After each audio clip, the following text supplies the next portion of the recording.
2009 में Indian theatres में एक मूवी आती है और आती है ऑल ओवर इंडिया में अपनी जगह बना लेती है और बन जाती है एक ब्लॉकबस्टर मूवी। जी दोस्तों, मैं बात कर रहा हूँ थ्री इडियट्स मूवी की, जिसे लोगों ने काफी ज्यादा प्यार दिया। इसमें एक कैरेक्टर था जिसने सबका दिल जीत लिया था, फुंगसुक वांगडू।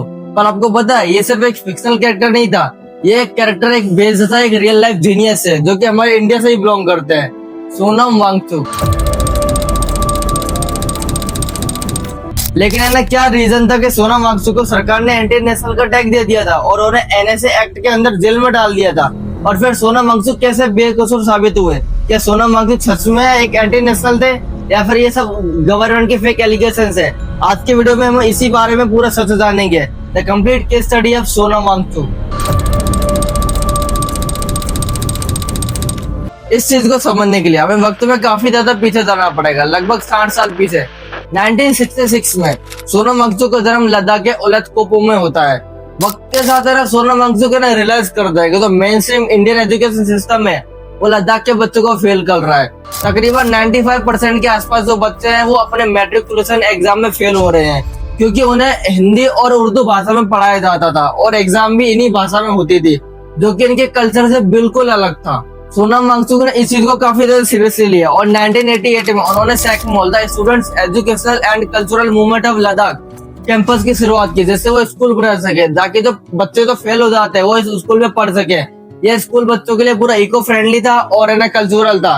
कुछ टाइम बाद 1994 में जो लद्दाख की सिविल सोसाइटी होती है उनकी बातचीत सरकार से होती है, जिसमें सरकार उनको प्रॉमिस करती है कि हम अपने इंडियन एजुकेशन सिस्टम को लद्दाख के बच्चों के लिए इम्प्रूव करेंगे और मॉडिफाई करेंगे, जिससे ना ज्यादा से ज्यादा बच्चे ना पास हो सके। और कुछ टाइम बाद जो पासिंग एवरेज है ना परसेंटेज होता है वो 5% से लेकर 75% तक पहुंच जाता है और इस चीज को नाम दिया जाता है ऑपरेशन न्यू होप। और जब हम बात सोनम वांगचुक की कर ही रहे तो थोड़ी सी बात इनके इन्वेंशन और अवार्ड्स की भी कर लेते हैं। इनका जो सबसे फेमस इन्वेंशन था दोस्तों वो था ice stupa, the artificial glacier. 2013 में जब लद्दाख में वाटर क्राइसिस हुए थे, जिसकी वजह से हर जगह लद्दाख में वाटर शॉर्टेज हो गई थी, लोगों को काफी ज्यादा प्रॉब्लम हो रही थी, लोगों को एग्रीकल्चर के लिए पानी नहीं था, सफिशिएंट पानी जिससे वो एग्रीकल्चर रहना कर सके। तब सोनम वांगचुक ने आइस स्तूपा का इन्वेंशन किया, जो कि एक आर्टिफिशियल ग्लेशियर है जो कि विंटर में पानी को स्टोर करके रखता है और समर आने पर जो किसान है वो के फार्मर्स है वो इस पानी को एग्रीकल्चर के लिए यूज कर पाते हैं। और हमारे इंडियन सोल्जर्स के लिए इन्होंने ना सोलर हीटेड टेंट का इन्वेंशन किया ताकि हमारे सोल्जर्स को ज्यादा परेशानी ना झेलनी पड़े। अब बेसिकली टेंट वर्क कैसे करता था दोस्तों कि अगर बाहर का टेम्परेचर -20 डिग्री भी रहेगा तो भी टेंट के अंदर टेम्परेचर है ना 15 डिग्री सेल्सियस तक ही रहेगा। और है ना, अब है ना बात करें इनके अवार्ड्स की तो 2002 में इन्हें मिला अशोका फेलोशिप अवार्ड, 2008 में इन्हें मिला रियल हीरोज अवार्ड, 2016 में इन्हें मिला रोलेक्स अवार्ड, 2017 में इन्हें मिला ग्लोबल अवार्ड, 2018 में इन्हें मिला रेमन मैग्सेसे अवार्ड और भी कई छोटे मोटे अवार्ड इन्हें मिल चुके हैं। अब सोचो दोस्तों, जो इंसान इतना इंटेलिजेंट हो, इतना सोशलिस्ट हो, उसे बीजेपी ने है ना एंटी नेशनल बताकर एनएसए एक्ट में अंदर डाल दिया।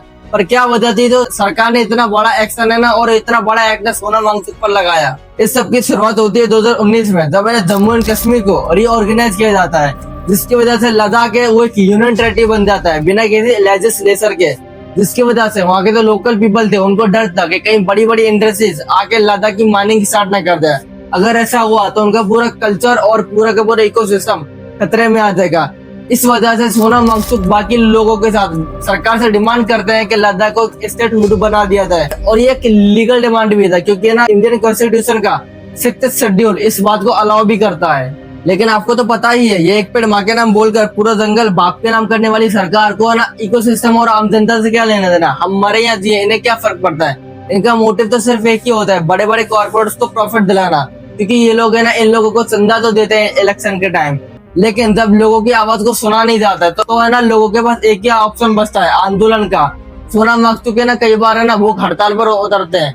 दोस्तों, आज हमारे अनशन के 15वें दिन ये बताते हुए बहुत दुख हो रहा है कि आज लेह शहर में कुछ बड़े पैमाने पर हिंसा और तोड़ फोड़ होने लगी।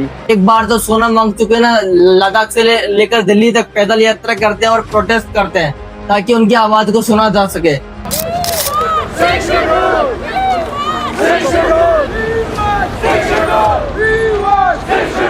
लेकिन सरकार है ना तो भी कुछ नहीं करती है, सरकार सिर्फ इन लोगों को इग्नोर ही कर रही थी। लेकिन जब है ना बाकी लोगों के सामने ये सब है ना प्रोटेस्ट आते हैं और है ना लोग है ना सोशल मीडिया पर सरकार को ना ट्रोल करना चालू कर देते हैं। तो सरकार है ना ये जो जितने भी प्रोटेस्ट करने वाले हैं इनकी आवाज को सुनने की बजाय इन्हें रास्ते से हटाने का सोचती है और फिर से ये लोग अपनी घिनौनी और घटिया राजनीति खेलना चालू कर देते हैं। ये लोग है ना सोनम वांगचुक के घर CBED और क्या बोलते हैं इनकम टैक्स GST जितनी भी ये सब होती है उन सब से ना रेड करवाते हैं और इनके कैंपस में भी रेड करवाते हैं ताकि है ना सोनम वांगचुक डर जाए। लेकिन है ना सोनम वांगचुक है ना डरते नहीं है और फिर बाद में ये लोग है ना सोनम वांगचुक को है ना चाइनीज एजेंट बताते हैं और फिर ये बोलते हैं कि इनके है ना इंस्टीट्यूट को ना फॉरेन फंडिंग आती है और ये इन्हें एंटी नेशनल बताते हैं। लेकिन सबसे बड़ा ट्विस्ट आता है 24 सितंबर 2025 को, जब ना लोगों में गुस्सा काफी ज्यादा बढ़ जाता है क्योंकि सरकार इनकी आवाज को इस तरह इग्नोर कर रही थी जैसे ये लोग भारत के नागरिक ही ना हो। इस दिन है ना आज तक है ना लद्दाख का सबसे बड़ा है ना प्रोटेस्ट होता है। हजारों की संख्या में लोग ना प्रोटेस्ट करने है ना निकल पड़ते हैं और है ना सिचुएशन आउट ऑफ कंट्रोल हो जाते हैं और इससे ना क्राउड को मैनेज करने के लिए बीजेपी सरकार क्या ऑर्डर देती है आपको मालूम है? क्या लाठीचार्ज का बोला होगा, क्या आंसू गैस के गोले छोड़ने का बोला होगा? जी नहीं, सरकार ऑर्डर देती है फायरिंग का और है ना कुछ ही देर में यहाँ पर गोलियां चलने लगती हैं। Tensions erupted into violence when protesters clashed with the police. The state responded with brute force, firing live rounds at unarmed protesters. At least 4 people died, more than 80 were injured. एक पल भी ये लोगों ने ये नहीं सोचा कि ये लोग जिन पर हम गोलियां चला रहे हैं ये लोग कोई खूनी नहीं है, रेपिस्ट नहीं है, कोई क्रिमिनल्स नहीं है, कोई आतंकवादी नहीं है, ये हमारे भारत के ही लोग हैं, हमारे भाई बहन है। कुछ ही देर में वहां पर है ना भीड़ भाड़ हो गई और है ना कई लोग घायल हो गए, 4 लोगों की है ना मौके पर ही मौत हो गई। सोचो दोस्तों, जो लोग है ना सिर्फ शांति से प्रोटेस्ट कर रहे थे, अपना हक मांग रहे थे, उन लोगों पर है ना सरकार ने फायरिंग का ऑर्डर दे दिया जैसे कि वो लोग आतंकवादी हो, जबकि वो लोग है ना कॉन्स्टिट्यूशन के हिसाब से 6th शेड्यूल का हक मांग रहे थे।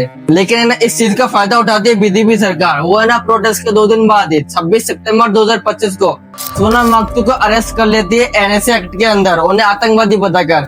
वो ये बोलती है कि ये जो इंसिडेंट हुआ है इसका मास्टरमाइंड है ना सोनम वांगचुक थे बिना किसी प्रूफ के, जबकि सोनम वांगचुक जिस दिन ये प्रोटेस्ट हो रहा था उस दिन वहां पर प्रेजेंट भी नहीं थे। लेकिन है ना ये गवर्नमेंट उन पर एलिगेशन लगाकर सोनम वांगचुक को अरेस्ट कर लेती है और उन्हें राजस्थान के जोधपुर जेल में शिफ्ट कर देती है। लेकिन है ना शाम को जब ना सोनम वांगचुक की वाइफ डॉक्टर गीतांजलि एंगमो को पता चलता है कि उनके हस्बैंड को NSA एक्ट में जेल में बंद कर दिया गया है तो तुरंत है ना कोर्ट से अपील करती है कि उन्हें उनके हस्बैंड से मिलने दिया जाए।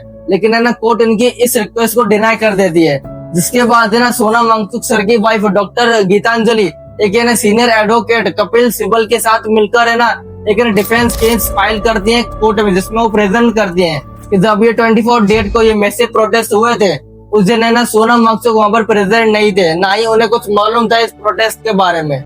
और जब ये केस है ना जजेस के सामने आता है और फिर इस पर थोड़ी जांच पड़ताल होती है तब मालूम चलता है कि जितने भी एलिगेशन सेंट्रल और स्टेट गवर्नमेंट ने सोनम वांगचुक पर लगाए हैं वो सब फेक है और झूठे हैं। जो भी एविडेंस है ना इन्होंने प्रोवाइड किया है वो तो इनफ नहीं है या तो फेक है। इन एविडेंस के हिसाब से आप ये बता नहीं सकते कि सोनम वांगचुक एंटी नेशनल है या फिर है ना उन्हें NSA एक्ट में आतंकवादी घोषित किया जा सकता है, इसलिए कोर्ट उन्हें इनोसेंट बताकर रिहा कर देती है। 14 मार्च 170 दिन जेल में रहने के बाद फाइनली कोर्ट है ना सोनम वांगचुक को ना फ्री कर देती है और 23 मार्च तक उन पर लगे जितने भी एलिगेशन थे और केस थे उनको ना ऑफिशियली ना डिस्क्लोज कर दिया जाता है। पर है ना जेल से निकलने के बाद सोनम वांगचुक ऑफिशियली एक है ना वीडियो बनाते हैं पब्लिकली, जिसमें वो सबसे कहते हैं कि अब वो किसी भी प्रोटेस्ट को लीड नहीं करेंगे, ना ही वो किसी भी प्रोटेस्ट में भाग लेंगे। जुले नमस्कार दोस्तों, मैं धीरे धीरे लंगड़ाते हुए ज़िंदगी में कदम रख रहा हूँ। हालांकि मैं आज़ाद हुआ हूँ मगर मेरे फ़ोन व अन्य इलेक्ट्रॉनिक डिवाइसेस अभी भी कैद में हैं। तो है ना इस स्टोरी से आपको क्या मालूम चलता है? इस वीडियो से हमें मालूम चलता है सरकार का सच है, इनकी घटिया और घिनौनी राजनीति, कैसे इन्होंने खुद के ना देशवासियों पर गोलियां चलवा दी, कैसे इन्होंने इतने बड़े साइंटिस्ट पर जो कि एक सोशलिस्ट है और इंटेलिजेंट है उसे आतंकवादी बताने की कोशिश की, कैसे इन्होंने लद्दाख को बर्बाद करने की कोशिश की। तो बस मैं आप लोगों से कहना चाहता हूँ कि इस चीज को भूलना मत, क्योंकि भारत के लोग भूल बहुत जल्दी जाते हैं। और अगर आपको मेरी इस वीडियो से नॉलेज मिलती हो तो इसे दूसरों तक भी शेयर करिए। जय हिंद, जय भारत।